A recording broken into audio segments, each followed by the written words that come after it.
बिस्मिल्लाहिर्रहमानिर्रहीम। आज हम सेकंड ईयर बायोलॉजी का जो टॉपिक डिस्कस करने जा रहे हैं। आज का हमारा टॉपिक है डायलिसिस के हवाले से कि बेसिकली डायलिसिस क्या होता है और इसकी कितनी टाइप्स है। और दूसरे नंबर पर आज जो हम देखेंगे वो किडनी ट्रांसप्लांट के हवाले से देखेंगे कि किडनी ट्रांसप्लांट से क्या मुराद है। हम देखते हैं कि किडनी का जो बेसिक फंक्शन होता है वो क्या होता है। किडनी के हमारे पास जो फंक्शंस में आ जाते हैं वो हम देखते हैं कि उसने यूरिन की फॉर्मेशन करनी होती है और जितने भी ब्लड के अंदर वेस्ट प्रोडक्ट होते हैं उनको ब्लड से रिमूव करना होता है एज ए फिल्टर के तौर पर, या आप कह सकते हैं कि फिल्ट्रेशन का जो प्रोसेस है वो किडनी ने परफॉर्म करना होता है। लेकिन बाज़ केसेस के अंदर आकर जब आपने पढ़ा रीनल फेलियर के बारे में कि उस कंडीशन के अंदर आकर क्या होता है कि जो किडनी है वो अपना नॉर्मल फंक्शन जो प्ले कर रही होती है वो प्ले करना बंद कर देती है, अपना काम करना छोड़ देती है। उस वक्त क्या होता है कि फिल्ट्रेशन का जो प्रोसेस है वो कैसे परफॉर्म करवाया जाता है। जब किडनी जो है अपना फंक्शन ही परफॉर्म नहीं करेगी, जब ना ही वो, हमें पता है कि जो फिल्ट्रेशन कर रही थी वेस्ट प्रोडक्ट को बाहर रिमूव कर रही थी, जब वो वेस्ट प्रोडक्ट को बाहर रिमूव नहीं करेगी तो ब्लड के अंदर वेस्ट प्रोडक्ट की जो लेवल है वो बहुत ज़्यादा इंक्रीज होता रहेगा। इस कंडीशन के अंदर आकर जब किडनी अपना काम करना छोड़ देती है तो मुख्तलिफ तरीक़ाकार अपनाए जाते हैं फिल्ट्रेशन करने के लिए, ब्लड को फिल्टर करने के लिए। वो तरीक़ाकार को यहाँ पर आज हम डिस्कस करने लगे। तो सबसे पहले हमारे पास डायलिसिस का एक मेथड आता है। डायलिसिस हम कहते हैं कि ऐसा तरीक़ाकार जिसमें एक आर्टिफिशियल किडनी की मदद से ब्लड फिल्ट्रेशन का जो प्रोसेस है उसको परफॉर्म करवाया जाता है। उस प्रोसेस को हम यहाँ पर नाम देते हैं डायलिसिस का, कि ये एक ऐसा प्रोसेस है जिसमें हम एक आर्टिफिशियल किडनी की मदद से जो है हम ब्लड को साफ करते हैं, ब्लड को फिल्टर करते हैं। उस प्रोसेस को हम नाम देते हैं डायलिसिस का। अब यहाँ पर जो डायलिसिस है ये बेसिकली दो किस्म, इसकी दो टाइप्स हमारे पास आ जाती है। वो कौन कौन सी है हम दोनों को यहाँ पर हम देखेंगे। पहले नंबर पर हमारे पास आती है जो टाइप, उसको हम नाम देते हैं हीमोडायलिसिस का।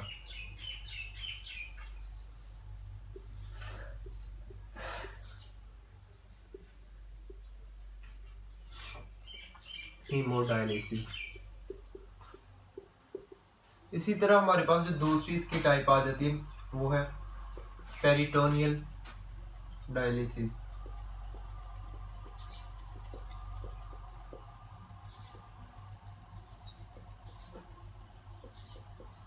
तो ये हमारे पास इसकी दो टाइप्स आ जाती हैं। एक हमारे पास हीमोडायलिसिस और दूसरी है हमारे पास पेरिटोनियल डायलिसिस। इन दोनों को हम देखेंगे कि ये कैसे तरीकाकार है जिनमें हम kidney as a artificial kidney के तौर पर इनको इस्तेमाल करके ब्लड को फिल्टर करेंगे। सबसे पहले यहाँ पर हम जो तरीका इस्तेमाल करते हैं जिसको हम यहाँ पर स्टडी करेंगे वो है हीमोडायलिसिस के हवाले से।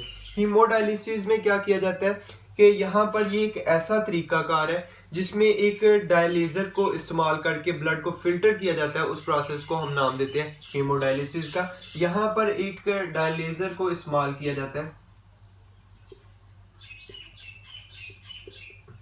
डायलेजर हम कहते हैं आर्टिफिशियल किडनी को, इसको आप दूसरा जो नाम दे सकते हैं वो आर्टिफिशियल किडनी का भी दे सकते हैं। तो ये हमारे पास डायलेजर एक आर्टिफिशियल किडनी होती है।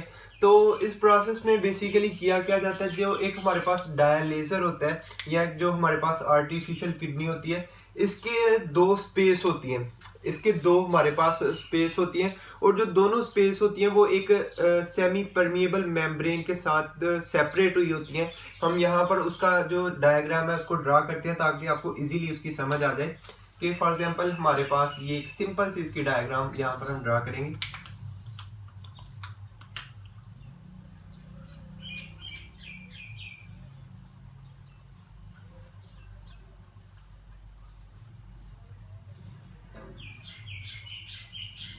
ये हमारे पास डायलेजर की एक सिंपल सी डायग्राम आ गई कि इसमें सेंटर में हम देखते हैं कि ये इसकी मेम्ब्रेन है। इस मेम्ब्रेन को हम जो नाम दे सकते हैं वो हम कह सकते हैं कि ये सेमी परमिएबल मेम्ब्रेन के तौर पर काम करती है। सेमी परमिएबल मेम्ब्रेन हम कहते हैं ऐसी मेम्ब्रेन जिसमें से कुछ जो प्रोडक्ट्स हैं, कुछ हमारे पास मटेरियल गुजर जाते हैं और कुछ को वो रोक लेती है। ऐसी मेम्ब्रेन को हम नाम देते हैं सेमी परमिएबल मेम्ब्रेन का, कि जो कि कुछ मटेरियल को गुजरने देगी और कुछ को क्या कर लेती है, रोक लेती है। ये एक अलग से टॉपिक है, आपने समझा भी होगा सेमी परमिएबल मेम्ब्रेन के हवाले से। तो ये हमारे पास दो स्पेस आ जाती है एक डायलेजर मशीन की। एक स्पेस के अंदर ब्लड मौजूद होता है, इसके अंदर ये जो एक खाना आपको नजर आएगा ये क्या होगा, ब्लड आ जाएगा। इसमें क्या होता है कि ये एक ऐसा तरीकाकार है जिसमें पेशेंट की आर्टरी से, आप कह सकते हैं कि उसके आर्म वगैरह, उसके जो बाजू वगैरह, उससे क्या किया जाता है, जो आर्टरी वगैरह होती है वहाँ से खून को लिया जाता है और एक नाली के जरिए उनको इस खाने के अंदर, इस स्पेस के अंदर विदड्रॉ किया जाता है, इसके अंदर डाल दिया जाता है। अब यहाँ पर जो दूसरी हमें जो स्पेस इसकी नज़र आ रही है, इसके अंदर क्या होता है कि ये जो स्पेस होती है इसके अंदर डायलिसिस फ्लूइड भरा होता है। यहाँ पर इसको हम देखते हैं, ये हमारे पास एग्जांपल के तौर पर कि ये हमारे पास डायलिसिस फ्लूइड आ जाएगा। क्लियर हो गया। अब यहाँ पर ये डायलिसिस फ्लूइड है, इस डायलिसिस फ्लूइड को, फ्रेश डायलिसिस फ्लूइड है, इसको इस स्पेस के अंदर इंट्रोड्यूस करवाया जाता है। अब यहाँ पर इसके अंदर ये डायलिसिस फ्लूइड आ गया। अब जब हमारे पास ये एक सिंपल सी डायग्राम आ गई एक डायलिसिस की, इसमें अब क्या है कि इसमें सेंटर में हम देख रहे हैं कि एक मेम्ब्रेन है, उस मेम्ब्रेन को हमने नाम दिया सेमी परमिएबल मेम्ब्रेन का। अब जो ब्लड होता है जो कि आर्टरी से एक इंसान के आर्म वगैरह से आ रहा है, तो इसमें हम देख रहे हैं कि ये जो ब्लड आ रहा है इसमें बहुत सारे वेस्ट प्रोडक्ट वगैरह भी मौजूद होंगे। अब यहाँ पर जब आप वेस्ट प्रोडक्ट को देखेंगे, यहाँ पर जो वेस्ट प्रोडक्ट की मकदार है वो क्या होगी, ज्यादा होगी। यहाँ पर डायलिसिस फ्लूइड के अंदर हम बात करते हैं तो वेस्ट प्रोडक्ट की जो मकदार है वो क्या होती है, कम होती है। अब प्रोसेस क्या होगा कि इस ब्लड में से जो वेस्ट प्रोडक्ट है वो डिफ्यूज करके, इस मेम्ब्रेन की मदद से डिफ्यूज करके क्या करेंगे कि इस फ्लूइड के अंदर आना शुरू हो जाएंगे। ऐसा ऐसा इसके अंदर फ्लूइड आते जाएंगे। जो वेस्ट प्रोडक्ट है हमारे पास, वो वेस्ट प्रोडक्ट कौन कौन से हो सकते हैं, हमारे पास यूरिक एसिड हो सकता है, हमारे पास बहुत सारे साल्ट्स वगैरह हो सकते हैं, ऑर्निथीन वगैरह, इसी तरह बहुत सारे हमारे पास जितने भी वेस्ट प्रोडक्ट है वो इस मेम्ब्रेन से डिफ्यूज करके वो इस फ्लूइड के अंदर आना शुरू हो जाएंगे। लेकिन जो इसमें गुड प्रोडक्ट हैं, जो यूजफुल प्रोडक्ट हैं, वो इस मेम्ब्रेन में से नहीं गुजरेंगे। मैंने पहले भी आपको बताया कि ये एक सेमी परमिएबल मेम्ब्रेन है, कुछ पार्टिकल को गुजरने दे रही है और कुछ को क्या कर लेती है, वहां पर रोक लेती है। अब नेक्स्ट प्रोसेस क्या होगा कि हमारे पास ये जो ब्लड फिल्टर हो गया, ये एक नाली के जरिए इसको दोबारा से किसके अंदर इंट्रोड्यूस करवा दिया जाएगा, उनके इंसान के अंदर दोबारा से इसको इंट्रोड्यूस करवा दिया जाएगा। और जो यहाँ पर हमारे पास डायलिसिस फ्लूइड है, जो हमारे पास जिसमें वेस्ट प्रोडक्ट जमा होते जा रहे हैं, उसको एक यहाँ पर थैली के अंदर या एक आप कह सकते हैं कि अलहदा बॉक्स के अंदर रिमूव करते जाएंगे। तो यहाँ पर ये जो दूसरा हमारे पास वेस्ट प्रोडक्ट है वो यहाँ पर आता जाएगा। यहाँ से फ्रेश डायलिसिस फ्लूइड आ रहा है और जब इसमें वेस्ट प्रोडक्ट ऐड होते जाएंगे और वो दूसरी एक नाली के जरिए बाहर उसको एक खाने के अंदर रिमूव करते जाएंगे।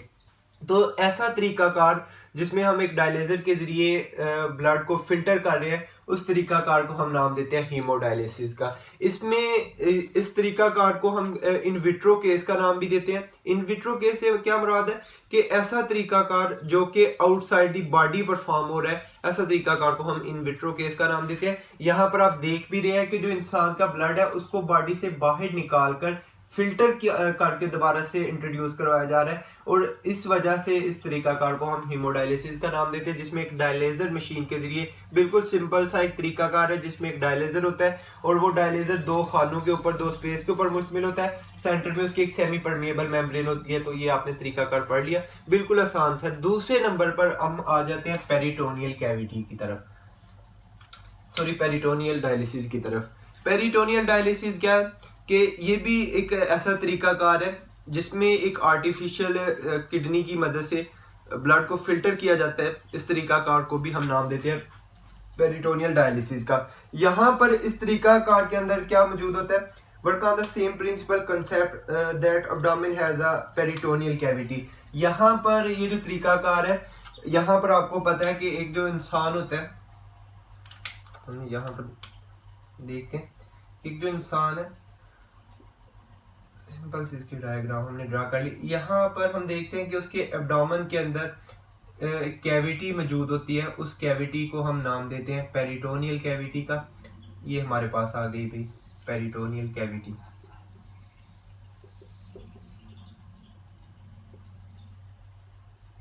क्लियर हो गया कि ये हमारे पास पेरिटोनियल कैविटी आ गई जो कि एब्डोमेन रीजन के अंदर मौजूद होती है। अब यहाँ पर क्या होता है कि इस पेरिटोनियल कैविटी के अंदर हमें पता है कि इंटेस्टाइन वगैरह मौजूद होती हैं।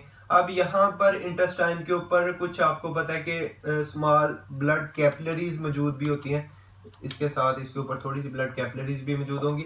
अब इसमें प्रोसेस क्या होता है कि इस तरीकाकार के अंदर पेरिटोनियल डायलिसिस के अंदर यहाँ पर पेशेंट के अंदर बाहर से डायलिसिस फ्लूइड को उसकी बॉडी के अंदर पेरिटोनियल कैविटी के अंदर इंट्रोड्यूस करवाया जाता है एक कैथेटर की मदद से, या आप कह सकते हैं कि बॉटल की मदद से उसको उसके अंदर इंट्रोड्यूस करवाया जाता है। अक्सर आप देखते हैं कि पेशेंट वगैरह को ड्रिप वगैरह लगती है, बॉटल वगैरह लगती है, तो उसी तरह यहाँ पर हमारे पास आ जाता है।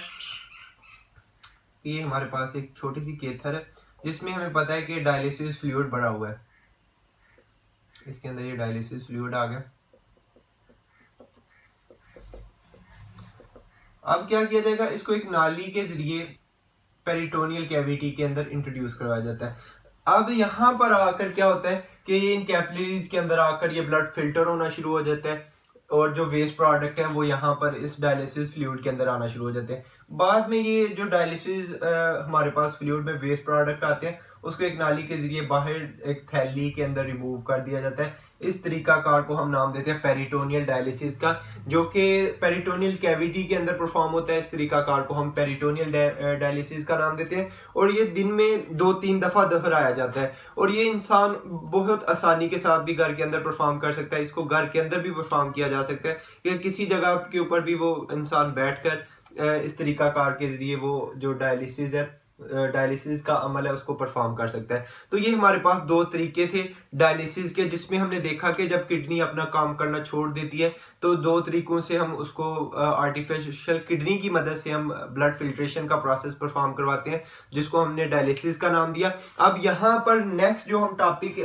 डिस्कस करने लगे वो है किडनी ट्रांसप्लांट।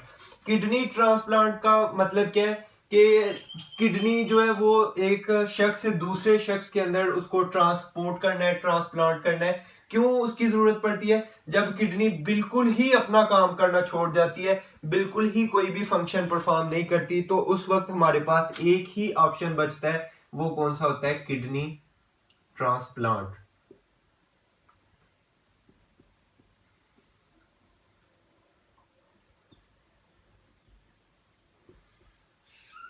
जब बिल्कुल किडनी अपना काम करना छोड़ देगी तो उस वक्त जो हमारे पास नेक्स्ट ऑप्शन बचता है वो किडनी ट्रांसप्लांट ही होता है। किडनी ट्रांसप्लांट में क्या किया जाता है कि एक शख्स से, एक डोनर से दूसरे शख्स के अंदर किडनी को ट्रांसप्लांट किया जाता है ताकि वो अपना जो फिल्ट्रेशन का काम है वो आसानी के साथ कर सके। अब हमें पता है कि हर शख्स के पास एक किडनी का जोड़ा होता है, तो एक इंसान क्या कर सकता है कि एक किडनी के ऊपर भी सर्वाइव कर सकता है। अब किडनी ट्रांसप्लांट के वक्त क्या किया जाता है? सबसे पहला जो इसमें स्टेप होगा वो हमें किस चीज की जरूरत होती है? सबसे पहले किडनी ट्रांसप्लांट के अंदर जरूरत होती है डोनर की। उस बंदे की जरूरत होती है जो कि किडनी ट्रांसप्लांट करने के लिए राजी होता है, जो कि किडनी देने के लिए राजी होता है, उसको हम यहाँ पर नाम देते हैं डोनर का। नेक्स्ट हमारे पास क्या आता है भाई? वो ये है कि जो देने वाला है, जो हमारे पास डोनर है किडनी देने वाला, और जो रेसिपिएंट है, वो दोनों की जो बॉडी केमिस्ट्री है वो क्या होनी चाहिए? मैच करनी चाहिए। दोनों की बॉडी केमिस्ट्री एक दूसरे के साथ मैच करनी चाहिए।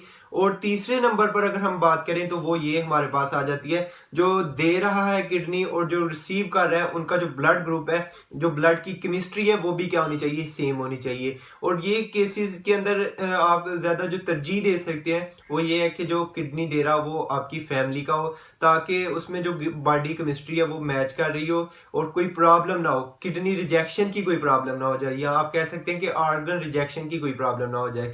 जब आपको पता है कि आप कोई ऐसी किडनी उसके अंदर डोनेट कर देंगे जो कि उसके अंदर फिट नहीं आएगी, जो कि आप कह सकते हैं कि उसकी बॉडी केमिस्ट्री के साथ मैच नहीं करेगी, तो उस वक्त क्या होगा कि बॉडी के अंदर उसके अगेंस्ट रिएक्शन शुरू हो जाएगा। तो ये उसके खिलाफ आप कह सकते हैं कि एक खराबी पैदा करना शुरू कर देंगे। तो हमें सबसे पहले जो इसके अंदर प्रिकॉशंस मेजर करनी चाहिए वो कौन कौन सी है? कि जो डोनर है उसका जो आप कह सकते हैं कि बॉडी केमिस्ट्री है, और जो रेसिपिएंट है उसकी जो बॉडी केमिस्ट्री है वो क्या करनी चाहिए? मैच करनी चाहिए। तो इन चीज़ों का ख्याल रखना चाहिए। तो आप ये चीज़ का आपको पता होना चाहिए कि जो किडनी ट्रांसप्लांट की जाती है, जो किडनी डोनेट की जाती है, वो जो सरवाइव करती है वो तकरीबन 15 साल तक वो बंदा जो है उस किडनी के ऊपर सरवाइव कर सकता है। बाद में फिर जो आप कह सकते हैं कि किडनी ट्रांसप्लांट का जो अमल है वो दोबारा से किया जा सकता है। जो किडनी एक दफ़ा ट्रांसप्लांट की जाती है उसकी तकरीबन जो एज है वो 15 साल तक होती है, वो 15 साल तक अपना काम परफॉर्म कर सकती है। तो ये आज का हमारा टॉपिक था डायलिसिस के हवाले से, किडनी ट्रांसप्लांट के हवाले से। आई होप आपको समझ आई होगी। Thank you.